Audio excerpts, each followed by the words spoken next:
wrong for selling out on my grandma's secret recipe? My grandma was a wonderful baker and had a secret cake recipe that she had created herself. It used some very uncommon spice combinations in the cake and frosting that produced a very unique but delicious cake. She would always make it for our big family gatherings, and it was always the most popular dessert. When she got sick a couple of years ago, she decided to share the recipe so that it wouldn't die with her, and offered to give it to any of her kids or grandkids who wanted it. I was the only one who asked for it before she died.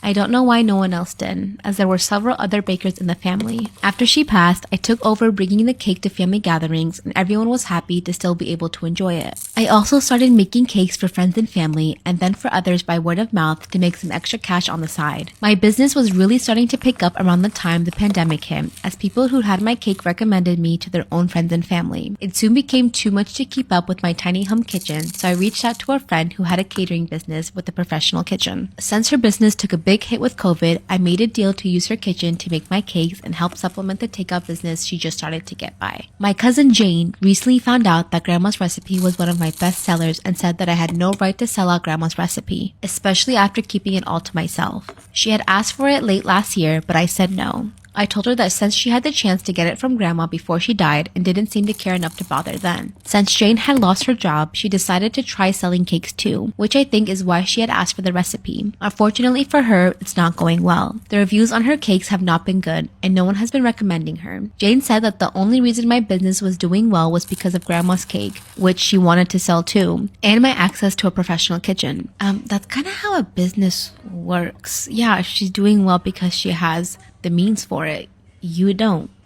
Bye. The kitchen does help with being able to work on multiple orders at once, but my business is doing well because I actually make good cakes. Jane is a good cook, but not a good baker. She doesn't follow measurements properly and instead does everything to taste, which works for cooking but not baking. Using too much or too little of any ingredients like flour, eggs, or butter, or even their starting temperature will not give you the results you want. Jane is demanding that I either stop selling Grandma's cake or teach her the recipe so that she can make it too. I refused and said that she was a hypocrite for wanting to sell the cake herself after getting angry at me for doing so. When she gave me the recipe, Grandma said that her biggest regret was not opening a bakery like she had dreamed. My ultimate dream now too. I think she loved so many people enjoying her cake. Okay guys, we have an update. Firstly, I opened my bakery. I found a great spot near my city's office park / main commuter route for the big city of a caterer takeout deli that closed. We've been open since June and business has been great with all the morning and evening traffic and the lunch crowd from the business park. We sell cakes, pastries, bread, buns, etc. Typical bakery stuff. I also have a cook who comes in for a few hours in the morning to do eggs and stuff for breakfast sandwiches and wraps for the office folks. A few weeks after I opened, Jane stopped by. She apologized and confirmed what I and others had suspected. She only cared about the cake recipe because she was jealous of my success with my custom cake business. She always wanted to work in food but hated the idea of losing her evenings and working in a high-pressure kitchen. So when I suddenly started doing so well, she thought she could do the same but didn't know how to start her own catering business. I apologized too for not wanting to share the recipe, but I was afraid that she would either ruin my business by putting out bad cakes and no one would want to buy it from me either. I then offered to have her come in 3 days a week to offer a soup / stew of the day during the lunch rush. I had the extra kitchen space for him, and soups and stews really do suit her style of cooking to taste. She loved the idea and they were an instant hit. She had complete freedom to create whatever 2 kinds of soup she wanted each day, just adding things on a whim, and they were always delicious. They got very popular with the office folks since there aren't many other takeout options nearby without driving an extra 5 to 10 minutes. We soon expanded to her coming in every weekday and then making a cold soup option on Fridays and Saturdays lunch. Close Sundays. It's been a great arrangement since she keeps her evenings and weekends and gets the creative control. In the last couple of weeks, we've also started doing take-home heat and serve dishes too, like lasagna, chicken, steak taco, or sub kits, etc. I'll do the pasta and bread, and she does other prep and sauces. So far, they've been very popular. She's tried her hand at baking a time or 2 again and has decided that she just doesn't have the patience for it and hasn't asked for the recipe again, nor has any other family member. P.S. For those wondering, Grandma had a standing offer for over a year before she died when she wasn't sick enough to stop baking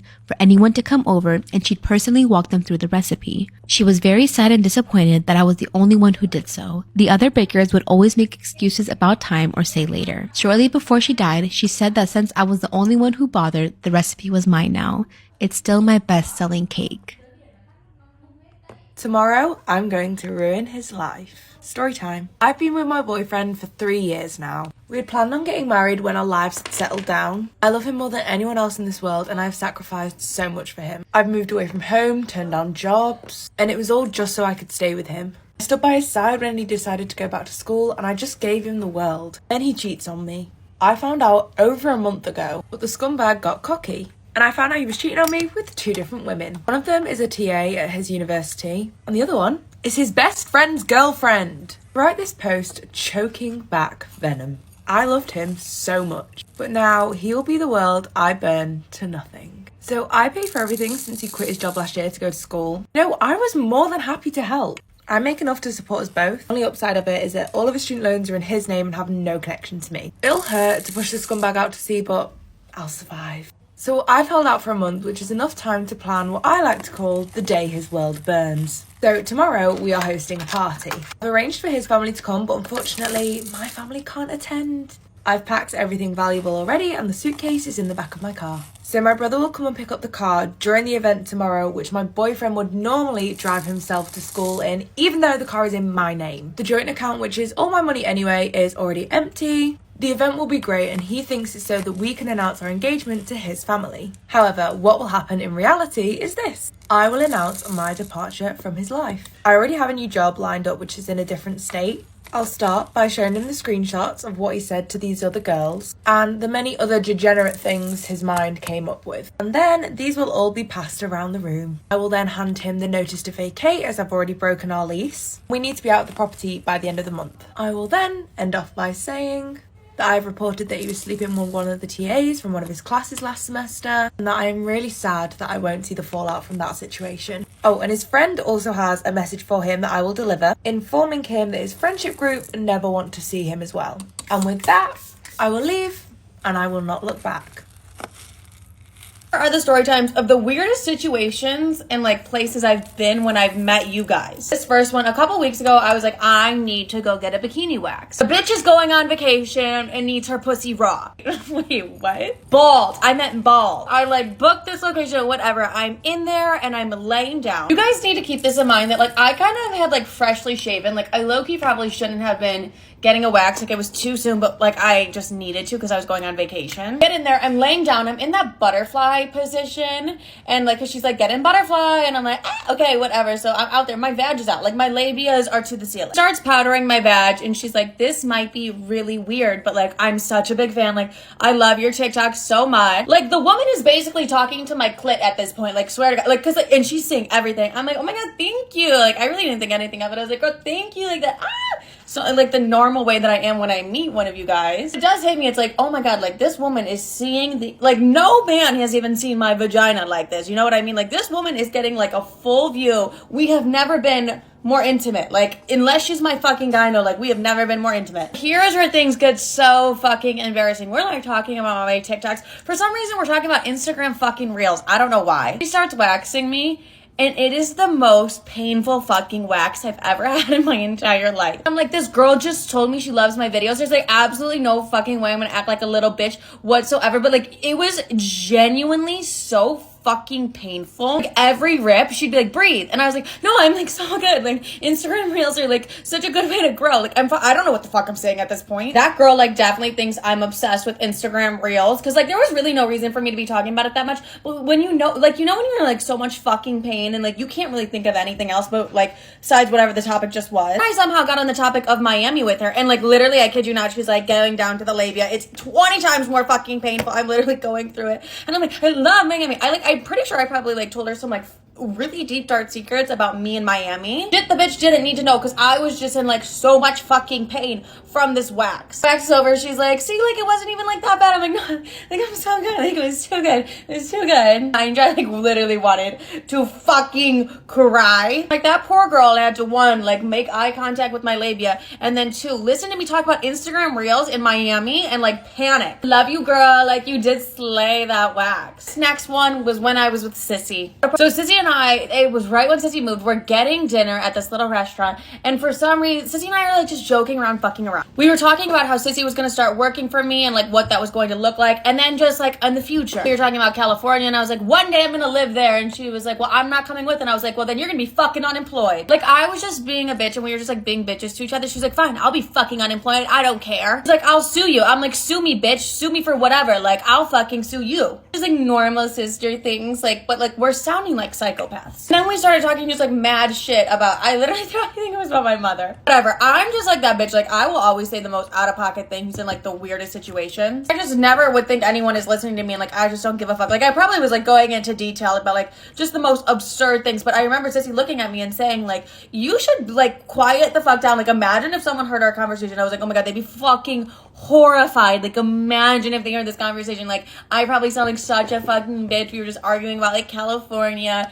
and then I was just like talking shit about mom. Like they would think I'm such a fucking bitch. Like imagine if someone heard it. We end dinner a couple hours why would I talk when I'm spraying? A couple hours after dinner, I'm scrolling through my like hidden request, and I see a DM from this girl that's like, hey girly, I was behind you at dinner. I saw you with Sissy. Like I wanted to say hi. I was with my mom and like my aunt, but like I didn't say hi. I didn't want to interrupt your time with your sister. I look at Sissy and I'm like, dude, she heard our entire fucking conversation. Like, the conversation we were joking about, like, oh my god, what if somebody hears that? No, like, she heard it. Like, she heard absolutely everything. It honestly, like, wasn't that bad. It's just, like, we probably just sounded... I feel like if you didn't know who I was, you'd be like, God, that bitch is fucking crazy. But if you know it's me, you're like, that makes sense, it's Libby. But Sissy was like, oh my fucking god. I was like, yeah, bitch, now they know you're crazy, too. Like, it's not just me out here. Like, you're equally as fucking crazy. But bless your ears, girly. I'm so sorry for those things that you had to hear at that dinner. Like, that really was a fucked up dinner. This next situation involves Tim. If you guys know Tim, he's like my best friend. Tim and I were fighting, but I forget what Tim and I were fighting about. But I also do remember I had just gotten a really brutal hate comment earlier in the day, like a horrible fucking hate comment. And then Tim and I were fighting, like the girls were fighting. Like Tim and I always like are low-key fighting. Tim and I are like saying the most insane things to each other. I'm sure he brings up something about that hate comment that I get so sensitive. I'm like, you dumb fucking bitch, whatever. I hear somebody scream, Livy! Dude, Tim and I are arguing like psychopaths on the busiest street in New York City. Someone called my name, and Tim and I both do this. I say hi, and I'm like, oh my god, how are you? Like, whatever, all those things. And then Tim, we walk away, and Tim's like, do you think she heard everything we said? I'm like, yeah, Tim, we were fucking screaming at each other in the middle of New York City. I think she heard absolutely everything I said to you. Like, Tim, obviously she heard what the fuck I was saying, and we were saying to each other. Honestly, I just accepted, like, that everyone's probably gonna hear me just say fucked up shit, and that's just that. Like, I'm not gonna change the way I talk just because I'm scared someone's gonna hear me. Because I'm also talking to my best friends, and that's just how we talk to each other, and that's okay. Those are some of the story times. Honestly, can't wait to have millions more of those awkward situations with you guys.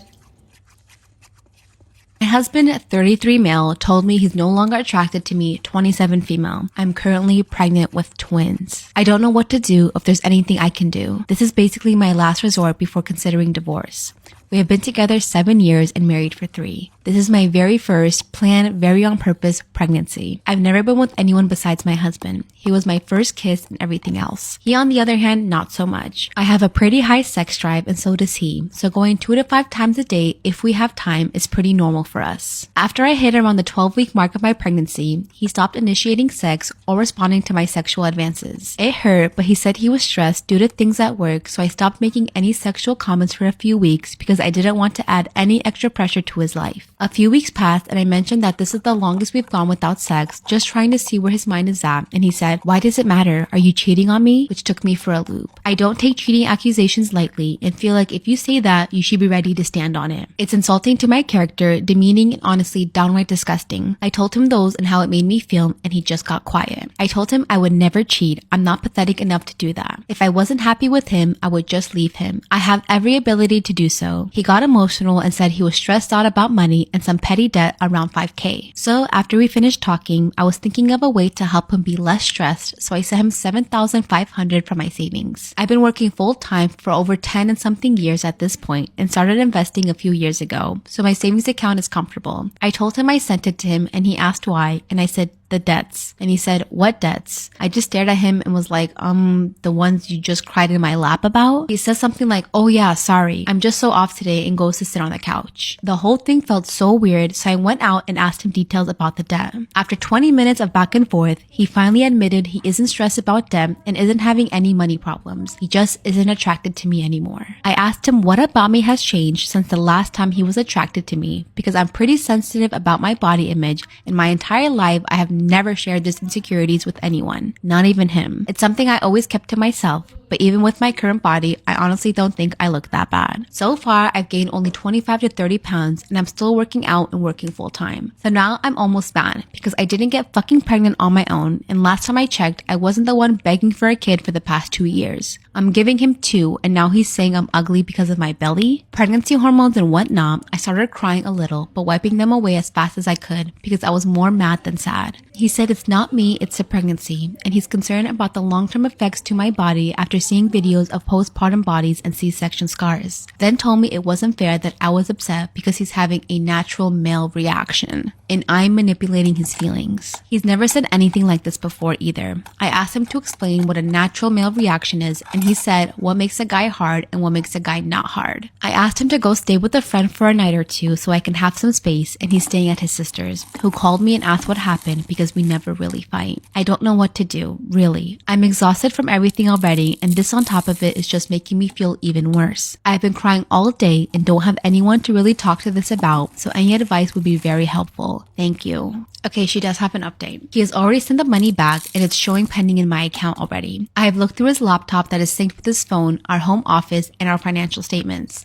Unless he picked up an additional job to hide an affair, it would be hard for him to hide since his check direct deposits into my bank account and I control the household finances. I'm much better with money than he is, and both of my parents were accountants, and I distribute the money. What he gets for fun money is not enough to hide an affair in my opinion, but I've already went through everything. I would usually not be willing to do this, but I'm almost at my 3rd trimester and need answers now and not later. He has sent flowers and pregnancy craving foods and notes saying that he loves me and he's sorry, but that's all they say. Not sorry for lying to you for weeks, if not months. Just, I love you always. I'm sorry. Please call me. My sister kept texting me and then she had the nerve to ask if I cheated on him too, so I told her what happened and what he said. She told me she chewed him out and told his parents too. His mom called this morning and said that no matter what, she and her daughter, my sister-in-law, are here for me, and so that helps, I guess. They know my parents both have passed away and I'm not very close to the rest of my family. I haven't bit the bullet and told any of my friends yet, because once I tell them, it becomes a little too real and too embarrassing. My wife is not the woman I used to know. She let the fame get to her. I know I won't probably get anything meaningful from Reddit, but at this stage of life I don't have a single soul to talk to. I met my wife when I was 15 in high school. She was 17. That later part of my teenage years was probably the hardest of my life, since in half a year I lost my mother. Never knew my dad, so she was the only thing I could consider family. At that time, me and my wife were only friends, but she was there for me, and grieved with me. I think I started developing feelings for her during that time. We started dating when I was 17 and we got married 7 years later. For context, my wife was very frugal and unmaterialistic. She never cared about clothes, makeup, brands, cars, etc., always spending money on thrift shops or during sales on whatever she liked. I remember trying to impress her with my 370Z just for her to react with, "What car is this? A Corolla?" So yeah, I think you get the type, but that's what I liked about her the most, and also, she was the most caring person I ever knew. In our family, she's the successful one, always working in big corporations. Regarding myself, I always worked as a community first responder for my local hospital. The salary wasn't high, but I loved my job, helping people as I could. Fast forward, 2 years ago she received an offer from an important company for an executive position, offering 4 times her salary, and let me tell you, her salary wasn't bad by any means, but we should have to move to a different city. At first, I was doubtful, since that would have meant losing my job and not be sure if I could have contributed financially to our family for an indefinite time period. But she said that she could have sustained the family effortlessly with this new job, and for that time I could have looked after the house and groceries till I could have found a new job. Since she was so enthusiastic, I accepted. I was happy to support my wife's career. Well, the best way I can put it is that my wife underwent a crazy transformation, some Dr. Jekyll and Mr. Hyde type thing if you know what I mean. She started caring more and more about luxury brands, jewels, cars, etc. I don't think you can quite imagine my disbelief seeing her coming back home with a Versace bag after seeing her for years wearing $10 coats from our local thrift shop. She also started hanging out with her new female coworkers a lot. My wife isn't very extroverted or very social, so that was quite the shock, but I was very happy for her. I thought that she finally found her dimension after years of struggling. but that happiness started fading after she started coming home way later every day, and later, until it was a miracle to be able to talk to her for 10 minutes a day. I thought it was her being very busy with work, since well, being an executive means lots of work, till she started posting lots of photos of her with her coworkers drinking, going shopping and stuff. The fun part is, she never finds time to reply to my text, but she always has a minute to post photos, and when she replies, she says that she's working. She also literally stopped saying things to me altogether. Have you ever experienced your wife/husband going to work with an Audi A3 and then coming back home with a Porsche Macan GTS? Well, I did, and let me tell you, it's no fun. I confronted her on if it was a business-issued car, which it isn't, then on why she spent so much money on a car when she didn't care not even a little about cars. Her passive-aggressive response was that it's her money and that she's entitled to do as she pleases. Or have you experienced not seeing your wife or husband coming back home for a night and not replying to text just to receive a call the following afternoon saying that she forgot to tell me that she left for a business trip? Well, I hope you haven't. But the worst is when she invited me for lunch with her coworkers. I was very happy because that was the first time we were doing something together in months, and I thought that what I've experienced before was only a phase and that it was all ended. My wife left first because she had work to do, so I dressed up nicely and left 2 hours after to the scheduled restaurant. For context, I sold my 370Z years before because I didn't need a sportswear anymore, so my daily driver is a very frugal Renault Clio. I like it, and since I don't need that much, I don't have reasons to upgrade to a pricier model or brand. Well, I get to the restaurant, park my car in front of it, get inside just to see my wife staring at me like horror-stricken. She gets up from the table and takes me outside of the restaurant, then proceed to literally insult me for parking my Clio in front of the restaurant and in front of her table, saying that I embarrassed her and that I should have parked it somewhere hidden. I was completely at a loss for words. I asked her why, and she said that it was a cheap, non-luxury car, not representative of her lifestyle. She then gets back inside the restaurant, warning me not to embarrass her like this again. I attended the rest of the lunch in shock. That day I realized that that girl I had at my side wasn't my wife. It wasn't the girl I married anymore. My wife is now out of the house, celebrating a great year for the company, and I'm here at home writing this with the divorce papers in front of me. I don't think I can handle this situation anymore. I tried lots and lots of times to talk to her, to tell her how I feel, to tell her that she changed, that she's not the same woman I knew, but she just doesn't listen. She always says that she has no time and that she needs to work, or she tries to minimize the situation saying that it's not true and that she never changed.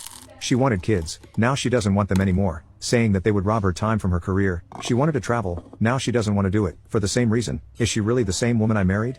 But still, I can't bring myself to talk about divorce with her, most likely because I hope that somewhere hidden inside of her there's still the woman I loved and still love, even if this doesn't seem like the case. Am I wrong for asking my parents for their entire estate if they want me to be my sister's guardian? I, 23 female, have been told my entire life that if anything happens to my parents, I will be my sister's guardian. She is 33 and has some disabilities. She is currently living in a group home. The government pays for a good portion of the cost, but not all. My parents have made sure that they have accessed every resource available for her to make sure she has as good as a life as she can. I was visiting her last weekend when they brought it up again. They are both reasonably healthy, but they both had health scares in the last couple of years. They once again said that I would be her guardian. I have been giving this a fair bit of thought. I have 2 older brothers. They are both married and established in their careers. They would be better choices than I am. I want to go see the world. I'm lucky enough that my job can be done from anywhere that I can access the internet. When we went to dinner, I brought it up and said that I had 3 ideas. 1, they make all 3 of us her guardians so we could split the responsibilities and duties. 2, they leave their entire estate to my sister in a trust that will oversee her care. Or 3, they leave me their entire estate with provision that I become her sole guardian and take full responsibility. Mine is sentimental stuff for the rest of my family, obviously. I thought that was fair since it's not like they're rich and their estate will most likely consist of their house and the insurance policies they took out when they realized the long-term cost of care for my sister. They said I'm trying to shrink my responsibility to my sister and that I'm greedy for trying to get everything. I had one last suggestion and they really hated it. I said that they are welcome to cut me out completely out of their will, but that had to include guardianship of my sister. They could leave everything to her and my brothers, but that meant I would be completely free of responsibility for her care. My dad got really angry and my mom was crying when I left. My brothers both called me to say I was being an asshole springing this on my parents, and that I was being greedy trying to keep them and their families from getting anything when our parents passed away. I asked both of them if they wanted 100% responsibility for our sister in return for the entire estate. I volunteered to sign away everything for them. Neither one took me up on the offer. I hate the fact that just because you're younger and you're not at the stage of your life where you're married and have kids like your other siblings, that they think they can spring it up on you because you don't currently have the same responsibilities. But no matter what, all of that stuff should be split equally between siblings. Like, why is that my fault that my sister or you guys had a child with disabilities? Or why is it my fault that my brothers are married and I'm not and I don't have kids? Like, you don't get to say that. Got pregnant off a first date and lied to my ex and told him it was his baby. Am I wrong for this? My ex broke up with me last year for cheating on him. Very bad start. He caught me making out with the coworker after work. Girl, you sound messy as hell. Of course, I begged him to stay with me, but he was not taking me back. After he broke up with me, I was super happy though. It meant I could finally hook up with guys again. I felt free and I started hoeing out. Okay. The breakup was pretty bad though on my end. Unfortunately, I had just gotten fired from my job and he was the only person helping me pay for my rent. Girl, you cheated on a man that helped you pay for your rent? I started working at a strip club when I was 18 years old and my parents had kicked me out. By the time I met him, I got fired from the strip club for fighting too much with all the other dancers. When I got fired from the strip club, I only had about $200 in my savings. My boyfriend let me live in his apartment rent-free for 6 months. I basically became a stay-at-home girlfriend and I would cook his meals, do his laundry, clean his apartment. He works in tech and makes a lot of money, so for him, this was no issue. The more I tell this story, the more ungrateful I sound. I swear I'm a good person. That's when my ex got me a job at the company that he worked for. Began as an assistant and I was earning really good money. That's when I met a guy at the company. Unfortunately, I'm sorry, that's so funny. Unfortunately, we were very attracted to each other and I couldn't resist. So your poor boyfriend at this point has gotten you a job, let you live in his apartment rent-free for 6 months. Treated you like a queen apparently, so you go and cheat on him, okay? We started hooking up in his car, but really wasn't anything serious. I was planning on doing a whole cut crease. Fast forward to when he caught me cheating, he kicked me out of his house the very same day. I didn't even have a suitcase, so I had to put everything in trash bags. So embarrassing. I ended up sneaking into my own house and sleeping in my old bedroom without my parents noticing. Luckily, my ex did not get me fired from the job and I was able to save some money. After a full week of crying for my ex, I decided to sign up for some dating apps. The first few dates were horrible. The first guy asked me to split a bill, and the second one pressured me into doing it. You so didn't have to, like, at all. 2 months later, my period is super late, but I knew that I had only done it with one of the guys that I had been on a date with in the past 2 months. I went to get a pregnancy test and it came out positive. I immediately called the guy that got me pregnant and he denied everything. By the way, this is the guy that pressured me into doing it. That's when I thought I should just tell my ex that I'm pregnant and make him believe it's his baby. And essentially that's exactly what I did. I called my ex crying and I told him that I needed to see him immediately. His reaction was not at all what I expected. He actually started to cry and said that he would help me out. At this point, he hadn't even asked if the baby was his. He hasn't mentioned a paternity test and he completely blindly believes me. I moved back into his apartment, he gave me a debit card and a credit card, and we're happier than ever. I sometimes feel like an asshole for doing this, but I know that there was no way I could raise that kid on my own. Do you think I'm wrong for this? I think this is a very complicated situation and I completely understand that you are afraid and that you don't want the baby to be without a dad because of course that's horrible. I grew up without a father, but lying to your ex is just on a whole other level. He didn't ask you if the baby was his and he was telling you that he was willing to help you. It sounds to me like maybe the lie wasn't even necessary. Maybe he would have offered to help you anyway. And if you have an update, send it to me. I love you guys. Bye. Am I in the wrong for making my son take a paternity test? This is a mess and I would appreciate opinions from unbiased people. I, female 39, have 2 kids, male 17 and female 10. When I was 21, I had a one-night stand which resulted in my son Austin. The father wanted nothing to do with my child. When my son was 3, I met my husband Mark, male 38. My son adores my husband and calls him father. Austin met his current girlfriend through Mark's best friend Alan, her father. Macy and Austin have been close since they were young and we were all thrilled when we found out that they were dating. Mark and I sat Austin down and explained that we're happy for him, but we needed him to know the importance of safe sex whether it was happening or not. He was disgusted, but he said that he understood and we left it at that. For context, my son is what others describe to be as shy and soft-spoken. He's really sensitive and takes harsh comments and actions to heart. We thought everything was fine for him until he came home crying. He eventually told us that Macy had cheated on him. I was angry and urged my son to leave. My husband calmed us both down and asked to speak to Austin privately. Essentially, he asked Austin what he wanted to do, and if he wanted us to stop seeing Macy and her father. Austin said that he didn't want that and wanted to work things out. I was upset but didn't say anything. Ever since that happened, I hated seeing her around. All I think about when I see her is my son distressed and crying his eyes out. I act cordial around her, but I don't like her. Around February, Austin came home looking rather upset again, so I sat down with him and asked what's going on. I wasn't expecting to hear him say what he said to me. Macy's pregnant. I was furious. I told him that I expected better from him. I also said that before anything happened, he needs to do a paternity test. He was angry that I suggested that she cheated again, but I didn't like how she was suddenly pregnant. When Mark came home from work, I filled him in and he was equally upset. We all sat down and discussed it. Austin explained that I demanded a paternity test was done, and Mark wasn't happy to hear that. I explained that she's cheated before. She could have cheated again. That led to a huge argument before we all calmed down. I asked if her parents knew. Apparently not. He said that she agreed to tell him tonight, and sure enough, about an hour later, Mark gets an angry call from Alan demanding that my son marries his daughter, and if Austin refuses, he demands that he pay child support and stay out of the kid's life. Of course, we were all angry and exhausted, so I said that nothing was happening until a paternity test was done and I wasn't taking the word of a cheating little girl. He blew up at us and it was radio silence after the call. Macy was told that she could no longer see Austin and he took it out on me. A few weeks ago, Alan contacted us and agreed to do the paternity test. I asked why the sudden change, but he ignored me. Austin went with Mark. He said he didn't want to be around me. It stung and I won't lie. It made me cry when he said that. Results finally came in a few nights ago and he isn't the father. He was shattered. Instead of apologizing, he screamed that this was my fault and that he'd never have known. He hasn't said much to me since. Maybe I was wrong for making him do the paternity test, but I was only looking out for my son.